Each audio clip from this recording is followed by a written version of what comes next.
turudi kwenye kipindi Tivenero inaanzishwa, kwa sababu wewe ni mchezaji miongoni mwa wachezaji ambao umecheza Tivenero zote misimu 2022, 2023, 2024, 2025. Yote hiyo misimu minne umeicheza ukiwa katika timu yako ya zamani ya Kampala. Na sasa hivi umehama, sasa hivi uko Bandari TPA. Ndio msimu wako wa kwanza, lakini wewe ni mchezaji ambaye umecheza muda mrefu kwenye timu yako timu yako ya zamani ya Kampala. Yes. Wakati Tivenero inaanzishwa, kikosi chenu kilikuwa kinatarajiwa kubeba ubingwa kwa kiasi kikubwa na mkafungwa finali. Na huo ndo mchezo wa kwanza nafikiri kupoteza mkiwa Tivenero ya kwanza inaanzishwa. Kwanza kushiriki Tivenero ya kwanza kwa kipindi kile, hali ilikuwaje na mpaka kuja kufika finali? Kuna mengi hapo katikati tulisikia na nini, mlikuwa na squad kubwa, kila kitu mlikuwa nacho, nyinyi ndo timu nyingi zinatamani kuishi kama nyinyi ambavyo mlikuwa mnaishi. Kwa bahati mbaya wanawake ndo wakawa wamebeba ubingwa, wanaume hamkuweza kubeba.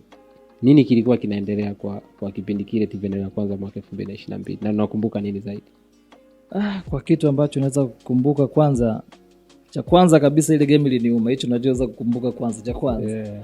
Sababu haiwezekani finali kaisha 3-2 alafu mtu anakuambia tunawapiga chap chap alafu kinatokea. Ubaya zaidi nilikuwa kwenye interview na media, yani kabla ya game nilikuwa kwenye media kwanza na kuhojiwa Azam TV. Yes, Azam TV. Nilichokiongea ni kujiaminisha kwamba siwezi fungwa. Alafu baada ya game kuisha natafutwa Saidi yuko wapi?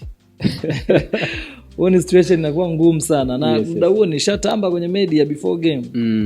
Kwa hiyo vitu vingi vilitokea, lakini siwezi sema nani alifanyaje, yote ilikuwa ni team, tulipoteza pamoja, hata kushinda pia tulishinda pamoja.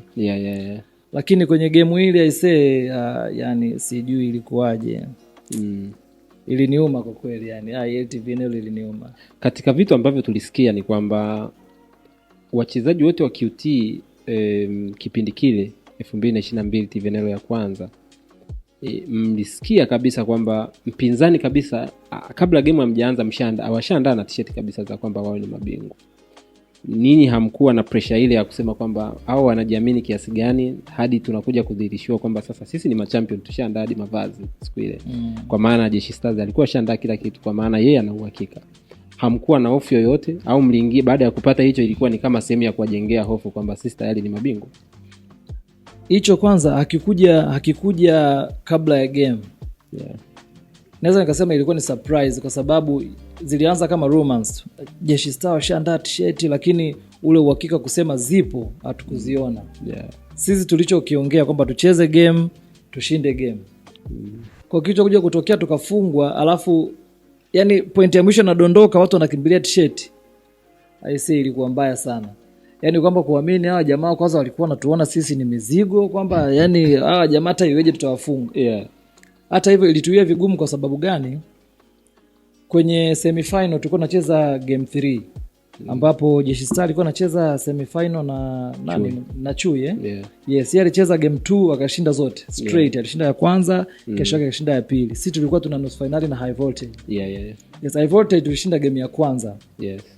Game ya pili kesho yake tulikuwa tunategemea tushinde tukapumzike ili tusubiri finali, kwa sababu ilikuwa ile siku ya 3 hatuchezi, tunaamkia siku ya 4 kucheza finali.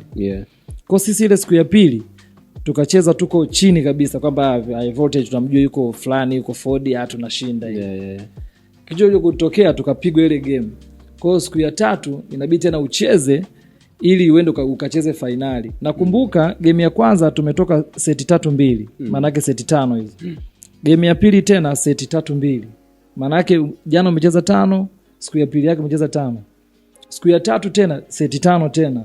Maana yake ni game 3, lakini tuliwin hiyo game kwa maana tulitoka game 2-1. Jeshi Stars kipindi hicho kumbuka kashinda 2 straight, kapumzika siku ya 3. Kwa hiyo na kuja kuamka kesho yake miili ishachoka na nini, lakini sisi tulijipiga kifua kwa kuamini timu yetu ni bora. Kwa sababu ilikuwa na wachezaji bora. Ukianzia tulikuwa na mchezaji anaitwa Omar Bule ambaye sasa hivi anacheza Chema professional Kenya. tulikuwa tuna seta anaitwa Jovin ambaye sasa yuko Prison. Nilikuwepo mimi kama receiver, maana sasa hivi watu washazoea seta. Sasa kipindi hicho nilikuwa receiver na watu wengi wameniona. Na tutazungumzia kwa sababu ulivyokuwa seta ndio umekuwa MVP. Yes. Msimu uliopita. Pia hata hizi positions zingine na MVP. Au nikuletee makaratasi. Kwa Tivenelo na MVP mmoja Tivenelo na MVP mmoja. Yes, Dareva na MVP pia na mashindano mengine ya nyuma ya miaka ya nyuma na MVP pia kwa position hizo ambazo unacheza. Kwa ni vitu kama hivyo. Wakati mnacheza na High Voltage, mlikuwa nusu finali, ilikuwa ni game 3. Kuna vitu vingi vilisemekana baada ya mchezaji wa High Voltage Ford Edward ya kipindi baada anacheza kupata majeraha ambayo ilikuwa ni ghafla sana pale uwanjani. Ulisikia hizi story? Yes, nilisikia. Kutarajia kwamba yani imekuwa hivi. Kwa nini mimi? Kwa nini mimi? Na majeraha yake inasemekana hayakuwa ya kawaida baada ya mchezo kuisha na ngoma ikaendelea kusimama na akawa yuko fresh. Ulisikia hizi story? Na unaamini haya mambo yapo kwenye hii michezo? Kwa mambo ya Kiswahili, maana mimi naweza nikaita mambo ya Kiswahili. Mambo ya Kiswahili bwana. Kila mtu ana imani yake. Mimi binafsi mfano, mimi nimecheza Prison miaka mingi sana na ndio timu imenilea. Lakini ukija kwa sababu mpinzani wetu mkubwa alikuwa na Jeshi Stars. Lakini ikifika game Tanzania Prisons na Jeshi Stars, kila mtu anamshutumu mwenzake kaloga. Lakini mimi nikiwa ndani ya timu sijawahi pewa chochote kwamba chukua hichi paka usoni, chukua hichi sijiweka hapa. Chumvi yenyewe chumvi wanasema chumvi inatoa uchawi. Lakini kuna vile vitu sijui kuna maji haya kunywa haya ndio kusaidia maji haya paka, hivyo vitu hakuna. Lakini nje watu wanakuja kuongea vingine kwamba Prison ni wachawi sana. Lakini uhalisia ni mazoezini. Bwana, Prison anafanya mazoezi kaka. Kipindi mimi niko kama mchezaji Tanzania Prisons, ilikuwa kupumzika hakuna, kwa sababu utafanya training asubuhi mpaka saa 4, utaenda kunywa chai, utarudi utafanya mazoezi mpaka saa 7, utaenda kupumzika, utarudi saa 10 kamili training mpaka saa 1. Sasa hapo ukisema fulani mchawi hakuna, kwa sababu mimi mwenyewe nime-experience hicho kitu, nimecheza hiyo timu. Uchawi uwezo kufanywa kama wewe issue, fanya mazoezi utawin game. Ila uchawi mimi upande wangu mimi siamini. Lakini still watu bado wanazidi kuamini hayo mambo. Sidhani kama yapo, lakini kama kuna mtu anafanya sio jambo jema. Lakini lisemalo hata kama hatujalishuhudia inawezekana lipo, kwa sababu wewe unafikiri unaikumbuka situation ya Ford iliyomkuta kipindi kile baada ya mchezo kuisha na hali yake ikawa imerudi, au alijivunja yule bwana Ford? Ana tabia moja, mimi nikwambie, akishaona game hii siwezi toboa, ndio anatafuta sababu ya kujichomoa. Kwamba wewe Ford uzuri umecheza naye muda mrefu sana. Vizuri mno, na nimeshacheza timu naye moja mara kibao mpaka All Stars nimecheza naye Ford. Kwa hiyo bana mimi namjua vizuri, ana mtindo wa kujivunja. Akishaona hii mechi siwezi kutoboa, ndio atatafuta sababu atoke ili asionekane alikuwepo kwenye kufungwa. Ford, unatazama muda huu, sisi ambao tulikuwa tunakuangalia muda mrefu tumekuja kuambiwa hapa na chumvi mwenzio. Sasa sijajua chumvi anamwambia magadi mwenzie, ila tumejua kwamba yawezekana hata hizo stories zilikuwepo za kusadikika, lakini ni wachezaji mnafahamiana zaidi, inawezekana kwamba kweli alikuwa ametokea hiyo scenario iliyokuja kutokea.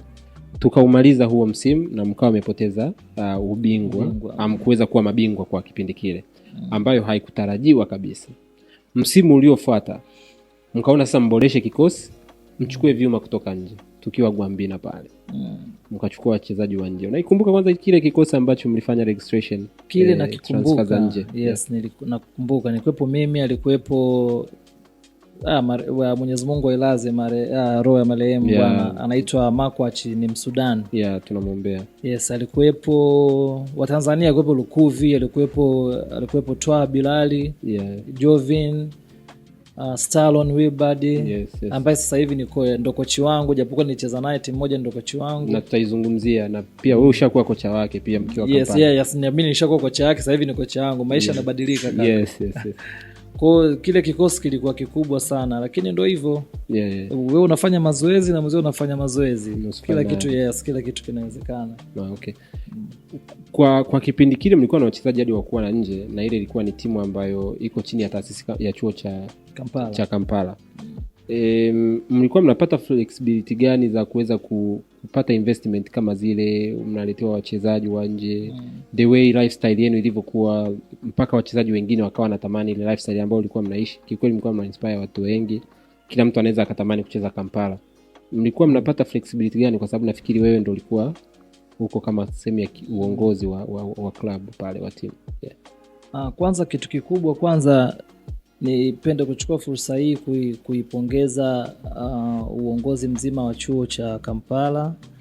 Walifanya kazi kubwa sana kuhakikisha timu inainuka, lakini aim yao kubwa haikuwa timu kuinuka au kuchukua makombe. Aim ya kwanza ilikuwa kwanza ni kutangaza chuo, kuhakikisha kila mtu anajua Kampala. Aim ya pili, walihakikisha timu inakuwa strong, kwa maana hauwezi kutangaza chuo bila timu yako kuwa vizuri. Na kweli timu ilifanikiwa, kwa maana msimu wa kwanza kuanza na timu tuliweza kufanikiwa kuchukua dereva. Hapo ndipo watu wakaanza kujua kuna Kampala. Sometimes kwa sababu nilikuwa mimi ni kocha na pia ni mchezaji. Simu zilikuwa zinaingia nyingi za vijana wa mikoani, yani wanakupigia simu, bwana naongea na coach Saidi. Ndio bwana, una shida gani? Mimi na shida ya hivi bwana, nimemaliza form 4 ama form 6, nahitaji kuja kujiunga na chuo, lakini mimi pia ni mchezaji wa volleyball. Kwa unaweza ukaona volleyball ilifanya effort kubwa sana kuhakikisha chuo kinajulikana kuanzia Dar es Salaam mpaka kwenye mikoa mingine tofauti. Kwa hiyo uongozi ulifanya mambo makubwa kuhakikisha timu inakuwa vizuri, na hasa kuhakikisha wachezaji wa ndani na wa nje wanakuwepo katika timu moja. Kwa hiyo unaweza ukaona kwenye hiyo effort walioifanya ilileta matunda. Mwaka wa kwanza kuanza ligi tulichukua ligi ya dereva. Msimu uliofuata tulichukua tena. Msimu wa 3 tuliingia finali, lakini tulifungwa na Jeshi Stars. Mwaka wa 4 tulichukua tena. Kwa unaweza ukaona effort walizokuwa naonyesha zilileta matunda, na chuo pia kilijulikana na watu, na pia na makombe yalikuwepo mengi mpaka sasa. Na imani kwa sababu nilishatoka kwenye timu hiyo, na imani kabati ambalo lishatengenezwa sasa hivi lina makombe pale, jasho langu lipo. Jasho lako lipo kabisa. Utakuja kutuambia kwa nini imekuaje, kwa sababu tulikuwa tunakuona ni kama mtu ambaye unaweza ukakaa muda mrefu pale, kwa sababu tayari ushaanza kuwa kama coach ambaye unasimamia program za vijana na timu zote za kike na za kiume.